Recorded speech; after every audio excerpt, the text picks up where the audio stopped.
Hello everyone. So today we will be starting with one of the most popular programming language, Python.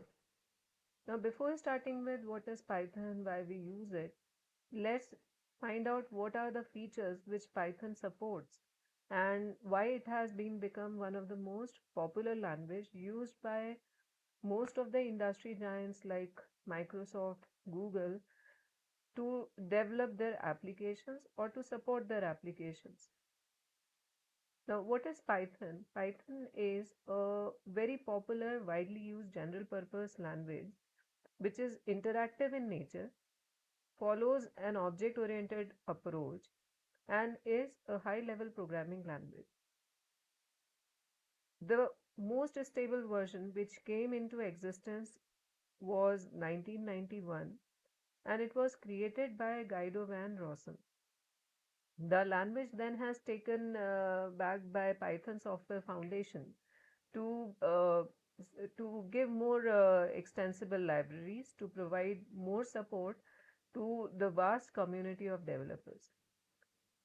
Python is a copyright language, but it is an open source, so its source code is also available under GNU, which is General Public License or GPL, in which we have an option to extend the libraries with the help of the foundation and with the help of collaboration.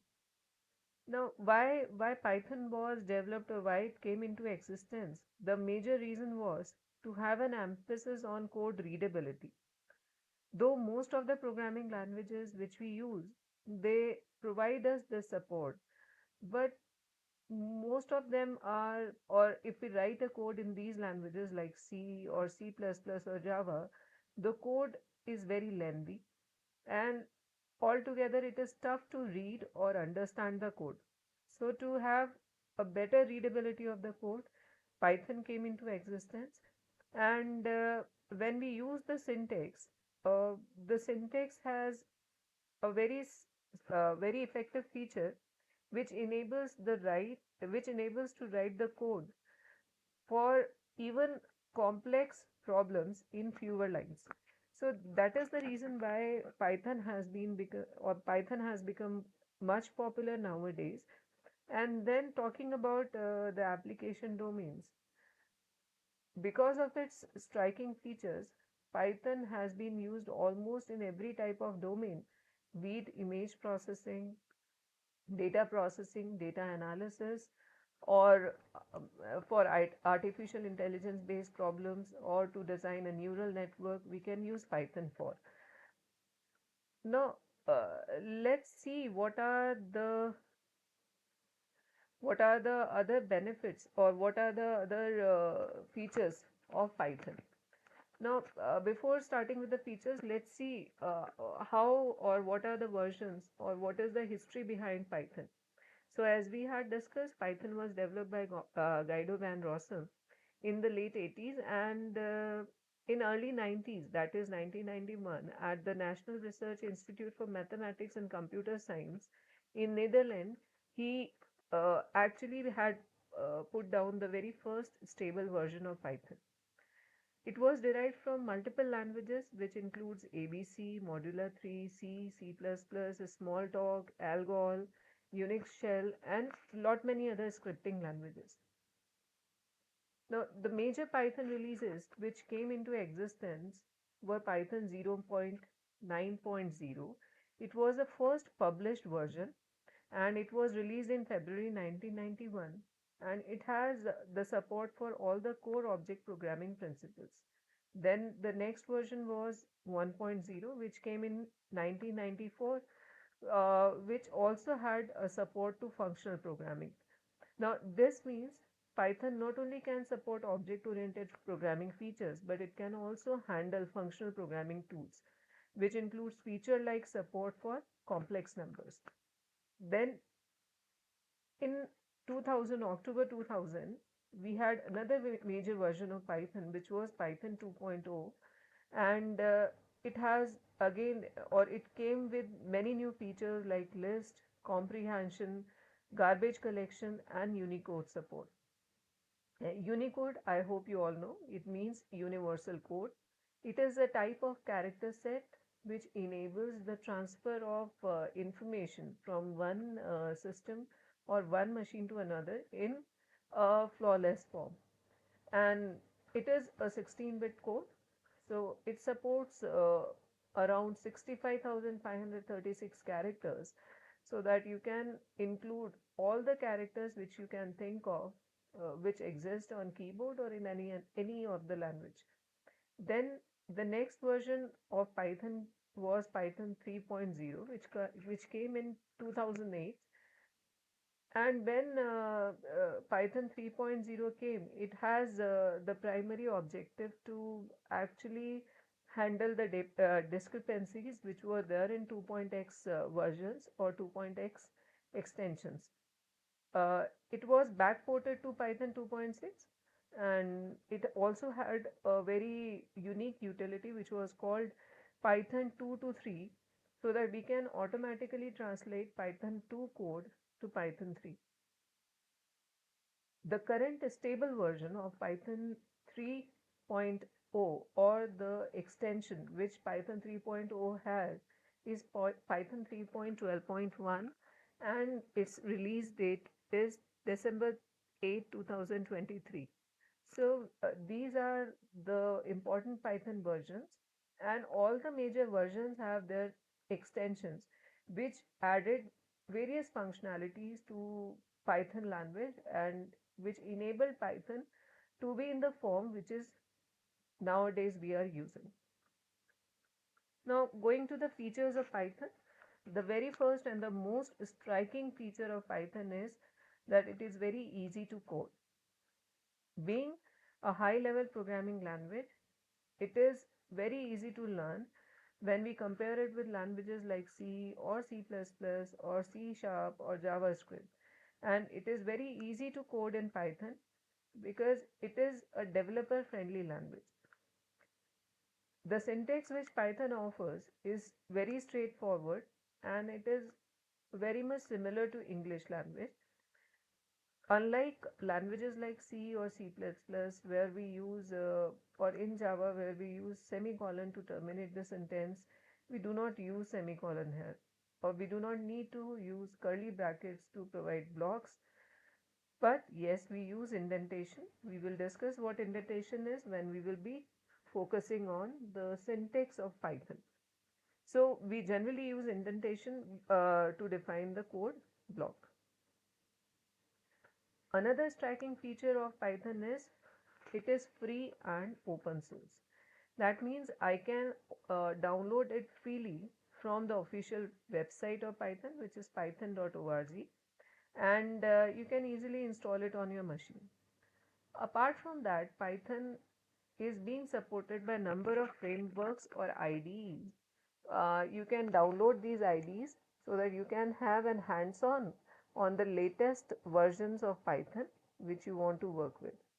And because it is open source, that means the source code is also available to the public. So you can download it, you can use it, as well as whatever changes you had made or whatever features you want to include, you can share them also. This feature is known as FLOSS, or free, libre and open source software. And this is generally being used by most of the open source free softwares, so that they can have multiple flavors of a given software in a given version. Then, of course, Python is an object-oriented language from the very beginning. It is one of the key feature of Python which enables it to handle programs based on all the real life situations or all the programs or problems we have, which we want to handle. For example, let's say I want to provide recommendations. I can do it with the help of various objects and classes which Python supports. And it supports all the concepts which object-oriented language has. It has the concept of classes, objects, encapsulation, inheritance, polymorphism, etc. Apart from that, it also enables programmer to write reusable code and develop applications with lesser number of codes. Then one of the striking feature of Python is to have a support for GUI. Talking about GUI, GUI stands for Graphical User Interface. Graphical user interface means we can design an application which has a look and feel just like we have in any of the window based application. So we can design a desktop enabled application or desktop based application using Python. And for that, Python offers various libraries so that we can create our own GUI interface. Like we can use tkinter, we can use PyQt, we can use WX Python or JPython. These toolkits enable to have a faster and easier development of graphical user interface. Now, Python is a high level language. That means we do not need to remember the system architecture, nor we need to manage the memory. Unlike the middle or the low level language, where we have to check for what are the memory requirements, what all things we have to consider for the system architecture, whether it is a 16-bit architecture or 32-bit architecture. This is what a middle or low level language focuses on. Unlike high level language, where we need not have to focus on system architecture or how we will be managing the memory, which is being assigned to different variables for using the values or to process the data. This makes it more programmer friendly, and it is one of the most striking feature of Python. Then Python is extensible. That means we can use or we can write our Python code in other languages like C++, and this makes Python an extensible language. That means it can be extended to other language. The reason behind is this: it converts the program into bytecode, and then this bytecode can be used by any other platform. For example, let's say I have a C++ program or an application and I want to introduce a functionality which only Python offers. So what I can do, I can write my code in Python. I will convert that code into bytecode, and then I can embed this code, or I can use this code inside my C++ code. This is how it is being used to give additional functionality to the existing languages or to other languages like C++ or Java. Python is portable in nature. For example, if I'll write a code for Windows and I want to run it on Linux or Unix or Android, we do not need to change the language or the code itself. We can run it on any of the platform available. Again, the reason behind this is we have bytecode, and this bytecode can be executed or can be used along with any other platform. Python is an interpreted language. Interpretation is the translation of the source code into a machine usable code, for example, bytecode, line by line, so that we can find out bugs or errors in our code or in our program. So, a Python code is executed line by line at a time. For example, if I am using C, C++, or a language which is compiled, which means the entire code will be checked and all the errors will be given in one shot. Unlike Python, where we will execute it line by line. So if there is a if there is an error in the fourth line or in the fifth line, then lines from 1, 2, 3 will be executed, and when we will encounter or when the interpreter faces an error, it will give you the error message. So this is what interpretation is, and the source code of Python is converted into an immediate form called bytecode. And if I'm interpreting it in Python, it is a slightly slower process. Reason being, all the lines are being checked, they've been executed at the same time. While if I am working with Java, first they've been compiled, then they've been interpreted. So that is why it is a bit slower, but then it offers multitude of benefits for which it is being used. Then it has a large standard library, a rich set of library which provides different type of modules and function so that we cannot or we need not have to write code for every small thing which we want to use. Multiple libraries include libraries which can handle machine learning models or which can be used to design and develop machine learning models for data analysis, for prediction, for image processing, for recommendations, for designing GUI based applications, for unit testing, for the web browser, and so on.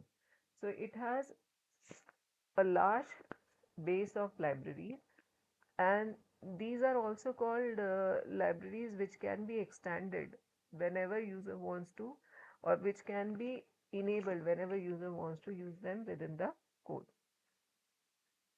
Then it is a very expressive language. What do you mean by expressive language? We can perform a very complex task by just writing a few lines of code. For example, let's say if I want to print hello in my program, I need to only write one line. While if I'm working or if I want to display only hello in my C or Java or C++ programs, I need to have multiple lines of code. For example, let's see, there is an example in C++. If I want to swap two values, uh, int for int I should be small, and in this case TMP should be small, but then if I am writing this code, this much be the number of lines just to swap, other than the hash include directive, the class, and other features. While if I want to do the same thing in Python, I only have to write this much number of code. Or if I want to input, only two lines will be increased, one to take input in A and B. So only within three lines of code, I can swap two values. So these are some of the features of Python which makes it very popular and which enables Python to be used amongst a wide community of developers. Now, in our next session, we'll be discussing about how we can apply Python into various domains. What are the library support? What are the other features which makes it more popular? And how Python environment can be used in our machine. Thank you.